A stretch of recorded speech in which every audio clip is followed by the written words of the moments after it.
This interview was conducted by a group of women, in an effort to unfold the hidden story of a girl who was abused by a government official in Verac.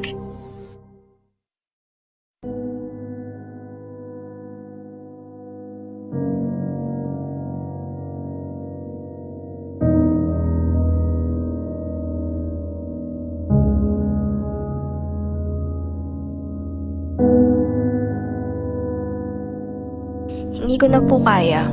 Hindi ko na kayang itago ang nangyari sa akin. Malaki ang kasalanan na ginawa sa akin ng isang tao. Sinira niya ang buhay ko. Mahirap ikwento kahit na gusto ko na sabihin ang nangyari. Tatakot po ako sa kanya. Lalakasan ko na lang ang loob ko. Gusto kong malaman ng ibang mga katulad ko na kung mangyari man yung ganito, maging alerto sila at malaman nila kung ano yung gagawin. Wala po talaga akong alam, hindi ko po alam ang gagawin. At sana umabot din po ito sa aking mga kapwa na hindi pa nakakaalam. Nagsimula po ito sa Panlab Fira kung saan po ako namamasukan bilang isang kasambahay ng isang mataas na opisyal doon. Ilang buwan pa lang ang nakakalipas nang napansin ko sumasakit yung puson ko. Napansin ko din po na may pinapainom yung gobernador sa akin tuwing gabi at nakakatulog akong maaga.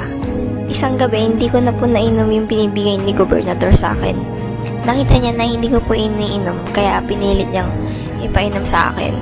Lumaban po ako pero malakas siya sa akin eh. Nabugbog niya ako pagkatapos ay ginahasa pa ako.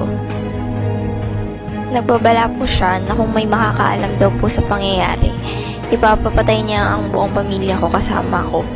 Kaya po pinili ko na lang itago yung nangyari. Tumakas po ako ng madaling araw at umuwi ako sa amin. Napansin po agad ng nanay ko na puro galos at pasa yung braso ko. Tinanong po niya kung saan galing yung mga pasa pero hindi ko masabi ang totoo. Hindi ko masabi kaya umiyak na lang ako sa kanyang harapan. Pagkatapos ng nangyari, hindi na po ako bumalik doon. Hindi ko matanggap na napagsamantalahan ako ng ganoon. Pakiramdam ko na napakarumi ko. Ang sabi sa akin nila inay, hindi daw po ako makausap at iyak daw ako ng iyak ng ilang araw pagkalipas ng nangyari. So ngayon, dala ko pa rin yung sakit ng nangyari sa akin pero naisip ko, marami pang mabibiktima si gobernador na inosenteng babaeng tulad ko. Kaya pumayag akong ikwento ito. Hiling ko lang sana na pagbayaran ng hayop na gobernador na yan ang ginawa niya sa akin. Sana magising na yung mga tao at makita nila yung tunay na kulay ng gobernador.